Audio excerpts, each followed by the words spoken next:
우리 인사하고 시작합시다. 안녕하세요. 네, 안녕하세요. 이제 우리 벌써 6주 수업 중에 4주 차야. 오늘 지나면 2주 남았다. 좀만 참자. 나한테 하는 얘기야. 나한테 하는 얘기고. 내가 목요일 너무 힘든 게 끝나자마자 바로 일산 가야 되거든. 그래서 오늘 EBS 촬영이 12시에 끝나. 근데 내일 또 아침 8시에 재수반 수업이 일산이야. 그래서 오늘 외박해요. 호텔 잡아놨어요. 그래서 좋은 데 아닌데 진짜 외박하는 날입니다. 저기 놀고 싶은 사람 일산으로 놀러와. 밤 12시에 라면 사줄게. 자, 우리 이제 자 141페이지 펀드까지 받고 하나 좀 추가하고 좀 갈게요. 자, 이제 뭐가 있냐면 자, 가운데 보면 이자 계산 방법 있지. 이자 계산 방법. 자, 여기 이자를 계산하는 방법인데 이자 계산 방법이 뭐냐면 달리라는 게 있고요. 그 다음에 자, 복리라는 게 있어. 학교에서 계산 문제 나온다 이거. 그러니까 확인하자. 무슨 말이냐면 너희 생각해봐. 내가 100만 원을 예금했어. 근데 이자율이 5%야 1년에. 그럼 이자가 얼마가 발생하지? 100만 원의 5%니까? 씨발 어렵네. 네, 큰일 났네. 야, 너는 여기 7층에 보니까 그 초등수학 유명한 데 있더라. 거기 빨리 특강 끊어라. 다시 100만 원의 5%면 이자가 얼마야?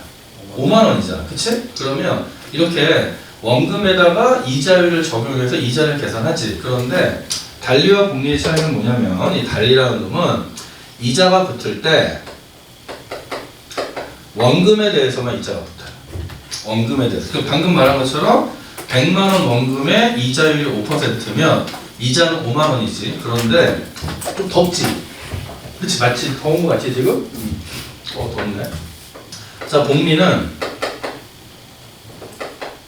원금에 이자가 붙지. 그런데 이자가 발생하면 이자에도 이자가 붙어요. 이자에도 이자가 붙어. 자, 그래서 어떤 얘기인지 볼게. 자, 보자. 자, 만약에 100만 원을 예금했어. 그런데 이자율이 5%야. 그럼 이자율이 5%면 우리 한번 달리로 한번 따져보고요. 그 다음에 이제 복리로 한번 따져볼게. 그러면 자, 100만 원 예금하고 이제 약속을 이렇게 하는 거야. 1월 1일 날 예금을 하면 12월 31일 날 이자액이 발생하는 거야. 그러면 자, 이제 1년 차, 1년이 끝날 때, 그 다음에 2년이 끝날 때, 그리고 어떨 때 학교에서 3년까지 물어보거든? 그럼 봐봐. 달리로 예금하면, 자, 지금 이자액을 계산하는 거야. 100만원 원금에 대해서 1년이 끝날 때 이자가 얼마 발생하지? 5만원이 발생하지. 5%니까. 그것도 용어 하나 체크해. 우리는 원금이 있고, 원금에 이자가 발생하면 원금과 이자를 합하여 원리금이라고 할 거야. 그래서 원리금은 원금과 이자의 합계야.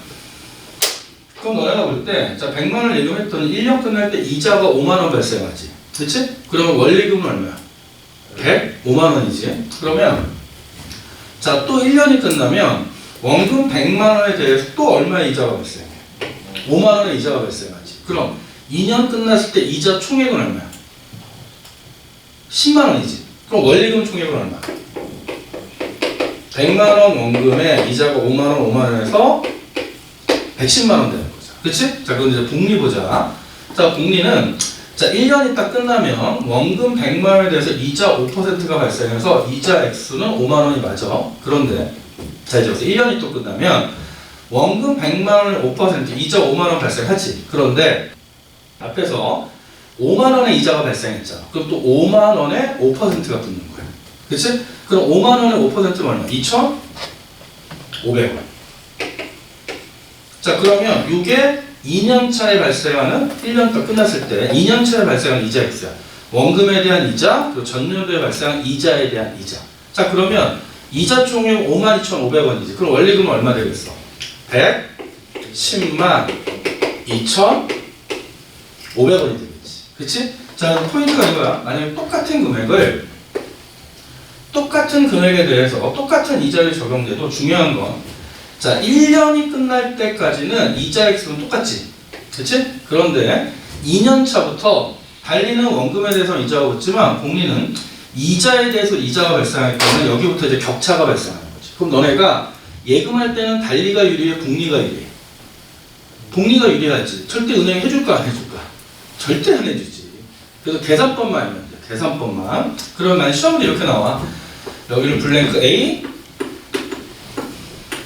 여기를 블랭크 B, 그 다음에 이자 X를 이렇게 주는 거야. 그 다음에 이자율이 그러면 일단 먼저 이자 X를 준 다음에 첫 번째 누가 달리고 누가 복리냐. 그러면 달리는 매년 발생하는 이자 X가 동일하겠지. 그러니까 A가 달리, 그치? 근데 복리는 이자 X가 점점 커질 거 아니야. 그럼 B가 복리. 그리고 이자율이 몇 %냐 물어보면 딱 첫 해보면 알 거 아니야. 그치? 그럼 5%? 되니? 또는 100만 원에 5%는 얘기 주고요. 매년 이자율 액수가 얼마냐 구하라. 여기까지 물어볼 수 있다. 오케이? 자, 교재 보면 지금 예금 상품 A 달리와 예금 상품 B 복리에서 원금이 1000만 원이고 이자율이 10%인 경우를 가정하고 표가 구성됐으니까 원리금이라는 용어 정도 체크. 원리금, 원금과 이자의 합계. 원리금은 원금과 이자의 합계. 되죠? 오케이. 그리고 또 하나. 지금 우리가 이 표현도 알았나? 보통 우리가 이자율이라는 표현을 쓰는데 이자율 같은 표현을 우리가 금리라고 그럴 거야. 그래서 그냥 이자율 이퀄 금리다. 여기까지 확인하면 되고요. 자, 이렇게 해서 141페이지 정리가 됐어. 자, 그럼 이제 142페이지 갈게요. 자, 여기서 잘 나오는데, 자, 142페이지는 이제 자산관리 원칙이 나와. 자, 자산관리 원칙은 세 가지 외우셔야 됩니다. 자, 너네가 이제 자산을 관리할 때, 자, 이 자산은 두 가지가 있는데, 자산은, 자, 하나는,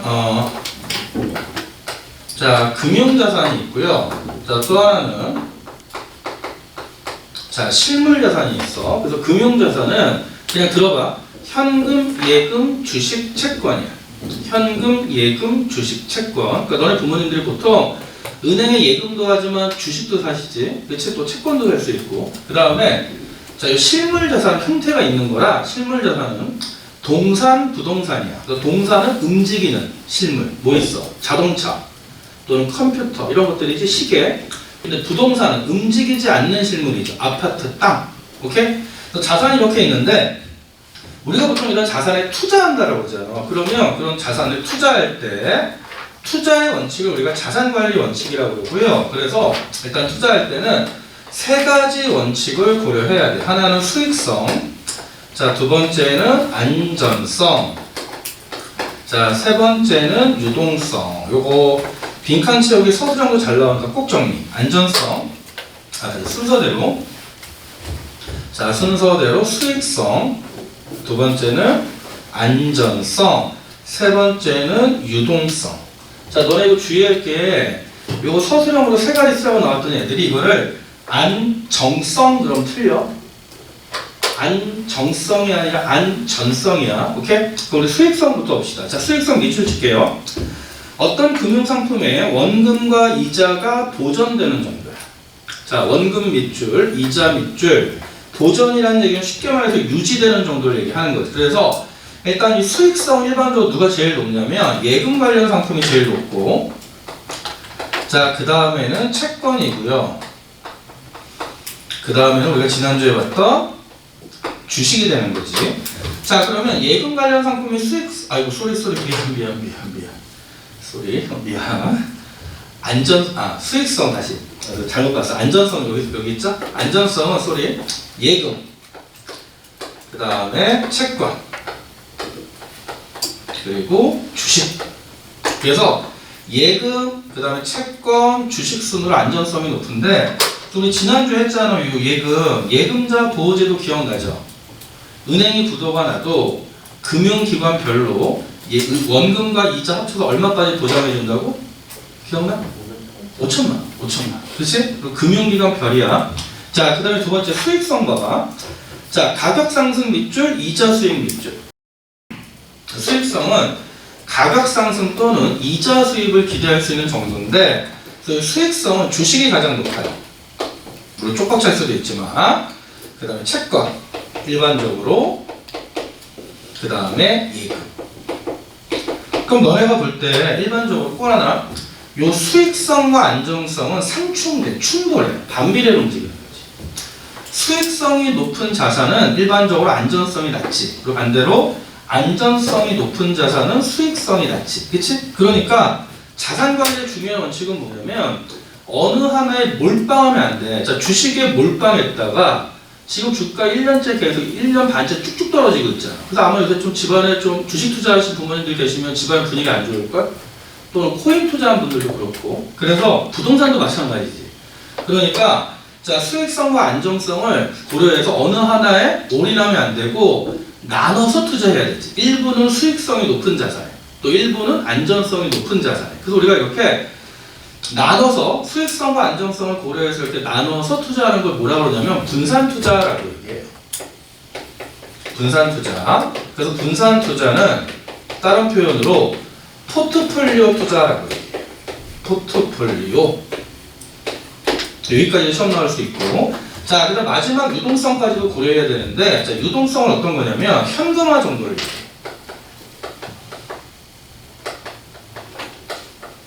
현금화 정도. 자, 그러면 현금화가 쉬우면 유동성이 높은 거야. 단 현금화가 잘 어려우면, 다시 현금화가 어려우면 유동성이 낮아서 유동성 위험이 높은 거지. 그치? 그러면 야, 예금은 즉시 인출이 가능하잖아. 현금화가 제일 높죠. 그쵸? 그런데 주식 같은 경우는 두 가지가 있어. 주식 같은 경우는 보통 돈을 현금화하려고 팔면 이틀 뒤에 입금돼. 주식은 팔면 이틀 뒤에 입금되고, 또 어떤 게 있냐면 사람들이 주가가 떨어지면 손해를 보면 안 된다는 생각 때문에 현금화가 어려울 때도 있지. 뭐 다시 오르면 팔겠다 이래서. 그래서 일단 요거 말하나, 특히 유동성이 제일 중요한 건 뭐냐면 유동성은 부동산 때문에 그래요. 부동산은 지금 봐봐, 부동산 가격이 떨어지니까 팔려고 내놔도 안 팔리는 경우도 있죠. 그럼 어쩔 수 없이 2억 3억 더 떨어뜨려서 급매로 내놓으면 겨우 팔린단 말이에요. 그래서 부동산 같은 경우는 유동성 위험이 아주 크다.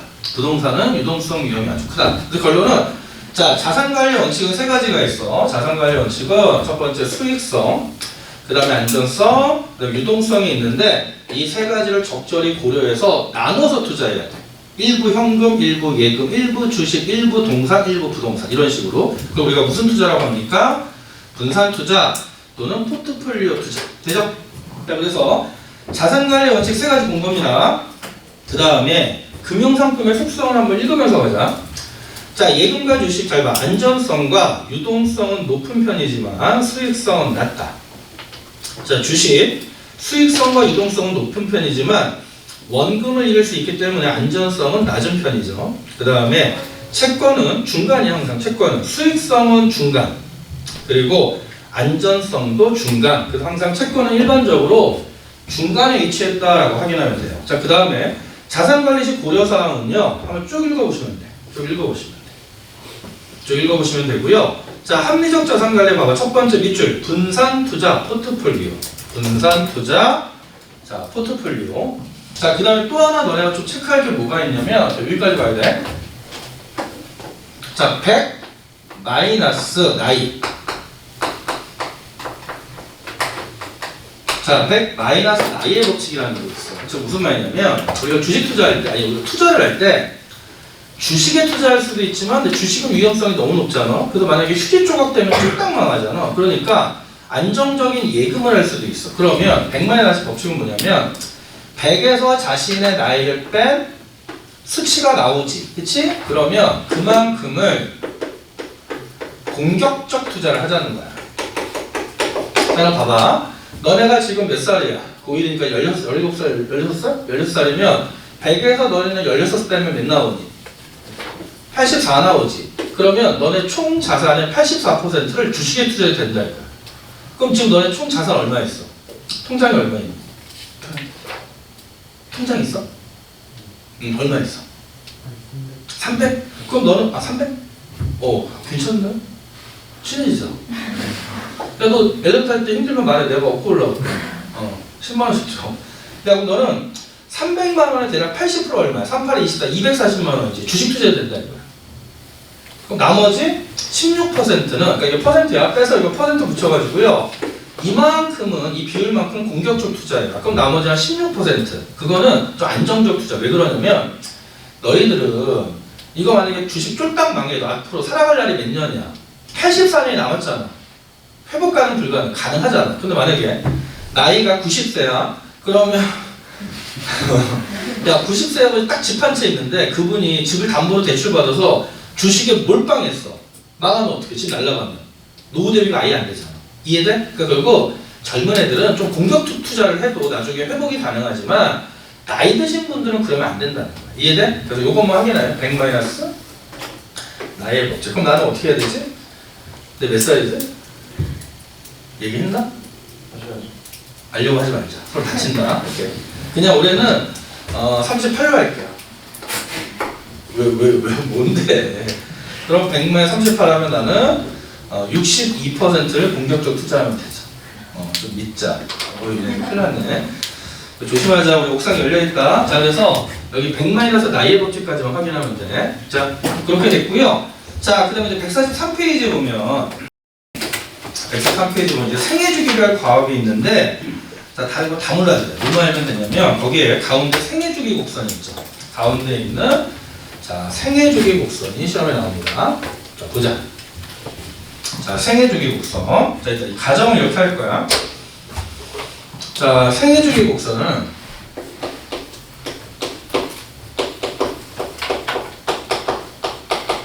그러면 1학기 기말에 무조건 나올 거야. 1학기 기말고사에.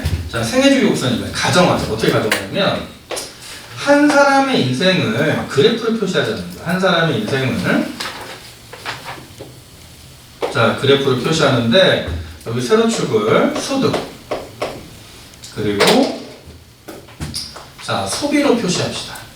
소득, 소비. 근데 너네가 좀 일반적으로 알아둬야 되는 건 뭐냐면 우리가 일반적으로 소득이 발생하지.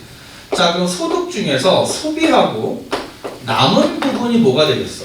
저축이 되겠지. 그래서 소득 이퀄 소비 더하기 저축이야. 항상 머릿속에 소득 중에 소비하고 남은 부분은 저축이다. 소득이 100만 원인데 40만 원을 소비하면 남은 60만 원은 그걸 은행에 넣어놓건 현금으로 들고 있건 그냥 저축이 되는 거야. 그러니까 너희가 꼭 예금해야 저축이라고 생각하면 안 돼. 자, 그럼 소득 이퀄 소비 더하기 저축이면 지금부터 한번 소득을 이렇게 가져가. 그리고 가로축은 뭐냐면 가로축은 그 한 사람의 인생이야. 인생. 그래서 만약에 너네가 자 100세까지 산다고 쳐볼게요. 너네는 좀 더 살아야 돼.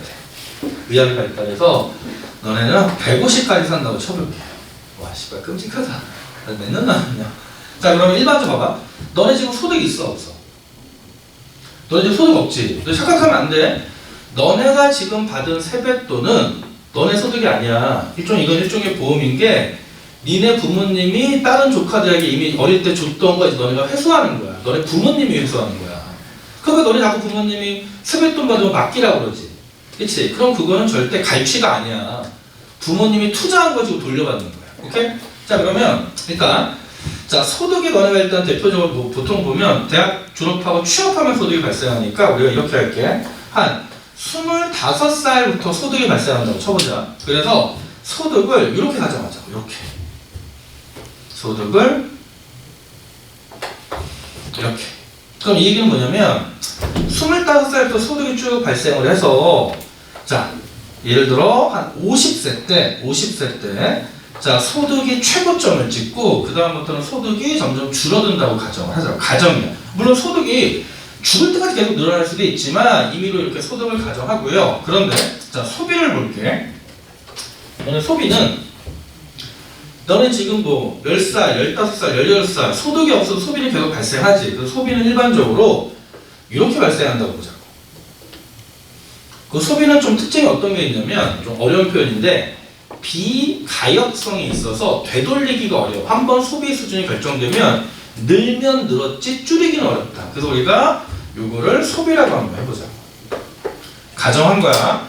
그럼 이거는 소득이고 이거는 소비야. 자, 그럼 첫 번째 우리가 볼 게 뭐냐면 자, 요점이 하나 있고 그 다음에 요점이 있고 자, 그 다음에 요점이 있어. 그런데 너네가 만약에 이때 죽는 거야. 너네 이제 다이 사망하는 거야. 그래서 너네 죽을 때 내가 꼭 갈게. 꼭 갈게. 오케이? 그럼 내가 너희들보다 오래 살아야 되니까 꼭 갈게요. 자, 여기서 죽는다고 치고 그럼 첫 번째 볼게. 얘들아, 여기가 의미하는 말은 뭐지? 뭐가 뭐보다 많아? 소비가 소득보다 많잖아. 지금 너네 그렇잖아. 너네 지금 소득이 없는데 소비가 더 많지. 그럼 그 너네 소비는 다 누가 해주시는 거야? 누가 대주는 거야? 부모님이 빌려주는 거잖아. 그럼 나중에 갚아야 돼, 안 갚아야 돼? 이론적으로 갚아야 되는 건 알지만 갚니 안 갚니? 절대 안 갚지. 그래서 우리는 여기를 소비가 소득보다 많기 때문에 일단 우리가 여기를 만약에 요 면적을 가라 그러면 가는 이렇게 보면 돼. 가는 저축한 게 아니지. 그래서 가는 우리가 그냥 이렇게 얘기해. 음의 저축이다. 나중에 저축한 돈으로 요거 메꿔야 되는 거죠. 음의 저축이다라고 보고. 자, 그런데 이제 여기가 만약에 우리가 A점이라고 하면 A점은 드디어 소득이 발생한 이후에 소득과 소비가 일치하지. 그럼 얘들아, 소득과 소비가 일치하면 저축이 얼마야? 0이지. 그치? 그럼 이제 요 A점에서 저축이 0이 되는 거야. 저축이 0이고 그 전까지는 다 음의 저축. 그러다가 A점을 지나면 이제는 소득이 소비보다 많고, 예를 들어 32살 소득이 소비보다 많고, 그럼 총량의 잔고가 쌓이겠지. 저축이 되고, 그리고 여기도 뭐 32살, 33살, 뭐 34살, 35살 이렇게 되면서 저축이 계속 이루어지는 거지. 그치? 그래서 우리는 요 면적을 나라고 얘기하면 나는 저축인데 이거랑 구별하기 위해서 양의 저축이라고 해보자. 양의 저축. 자, 그러면 저축이 매년 100만원, 200만원, 210만원, 230만원, 뭐 250만원 되다가 좀 나이가 들면서 요점을 지나면 저축 액수가 좀 줄어들지. 줄어들다가 다시 요점이 되면, 예를 들어 여기가 80세가 되면 80세에서는 드디어 소득과 소비가 또 일치하지.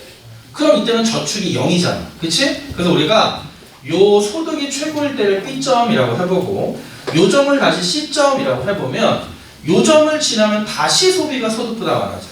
오케이?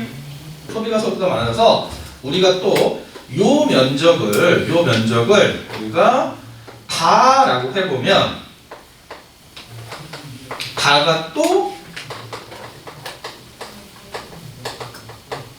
음의 저축이 되는 거예요. 다가 또 음의 저축. 여기까지 돼? 자, 그럼 잘 봐. 지금부터 이제 중요한 거 할게요. 자, 만약에 여기 너무 죽으면 좀 일찍 죽는다? 여기서 죽는다고 쳐보자. 안타깝게도. 그래서 여기가 130. 좀 20년 줄여줬다? 빡세게 살아. 자, 소득은 이렇게 있고, 자, 소비. 그럼 여기가 다의 면적이야? 그럼 첫 번째 물어보고 싶은 거야. 만약에 이 사람이 다윗이 죽을 때 갖고 가는 게 0이야. 갖고 가는 게 0이야. 그럼 어떤 현상이 발생할까? 야, 죽을 때 갖고 가는 게 0이라는 얘기는 어차피 요 소득 중에서 소비, 요 아래에다 쓴 거잖아. 그치? 그럼 죽을 때 가져가는 게 0이라는 얘기는 요 음의 저축의 면적과 양의 저축의 면적이 같은 거지. 그치? 그래서 잘 봐. 여기서 첫 번째 물어보는 건 죽을 때 다윗이 가의 면적과 더하기 다의 면적 이퀄 양의 저축인 나의 면적이 같으면 빈손으로 왔다 빈손으로 가는 거죠. 자식한테 상속할 재산이 없는 거야. 번 거 다 쓰고 가는 거야. 번 거 다 쓰고 가는 거. 요것만 확인하라고. 가 플러스 다, 즉 음의 저축의 면적과 나 양의 저축의 면적이 같으면 다윗의 또 뭐라고 표현하지? 죽을 때 자식들이 싫어하지. 아무것도 없으니까. 이해. 갑자기 표현이 생각이 안 나네. 그러면 다윗이 상속영. 다윗이 상속영. 다 쓰고 가는 거니까. 오케이? 요거 하나 체크하고요. 좀 중요한 게 있어. 여기 1번. 자, 2번은 뭐냐면, 그러면, 자,